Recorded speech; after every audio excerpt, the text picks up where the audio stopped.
है, हम जितने भी पशु पक्षी और अन्य जीवों को देखते हैं उन सब और पंचेंद्रिय जीवों के साथ हमारे मनुष्य श्रेष्ठ कृति है जिसके पास बुद्धि भी है।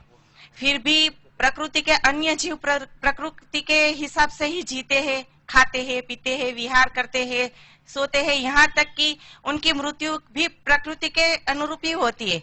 हमारे मनुष्य के पास इतनी बुद्धि है, इतने विचार है, उसके बाद भी प्रकृति के विरुद्ध ही उसका आहार हो गया, विहार भी उसका हो गया। और अब तो मृत्यु के रास्ते जो हम जानते हैं वो भी प्रकृति के विरुद्ध, जो अस्पताल में नहीं मरते थे वो अस्पताल में मरने लगे, ऐसे पथारी में ही देह त्याग करने लगे, जो उसके भाव भी अच्छे नहीं होते मृत्यु के वक्त।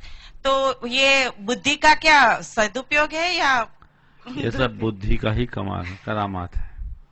मनुष्य ने के भीतर जो विकृतियां जुड़ी है वो उसकी बुद्धि की उपज है। बुद्धि अगर मनुष्य की सही दिशा में हो तो वो उसे प्रकृति से संस्कृति की ओर ले जाता है, और बुद्धि जब गलत दिशा में लग जाती है तो प्रकृति से विकृति और दुष्कृति की ओर ले जाता है। आज मनुष्य के साथ विकृति और दुष्कृति है।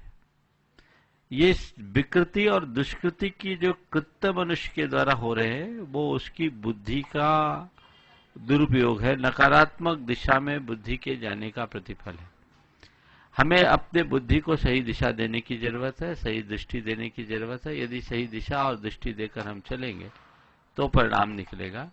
काश मनुष्य अपनी बुद्धि को सही दिशा दिया होता है।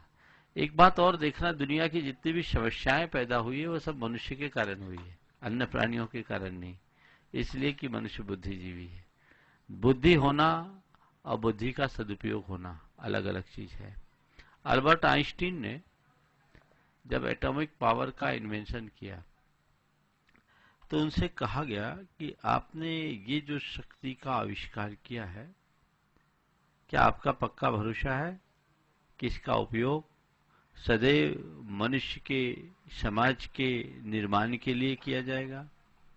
आइंस्टीन ने कहा हाँ, जब तक मनुष्य का दिल और दिमाग दुरुस्त रहेगा। बिल्कुल सही। एटॉमिक पावर आज हमारे सामने एक बहुत बड़ा माध्यम है तो एक बहुत बड़ी समस्या भी। अभी तो पूरा विश्व बारूद के ढेर पर खड़ा है।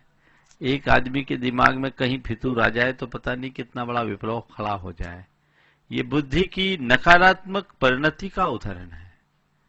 और बुद्धि को हम यदि संयम साधना के मार्ग में लगाकर सही दिशा देते हैं तो हमारे जीवन की सारी विकृतियां भी शांत हो जाती हैं।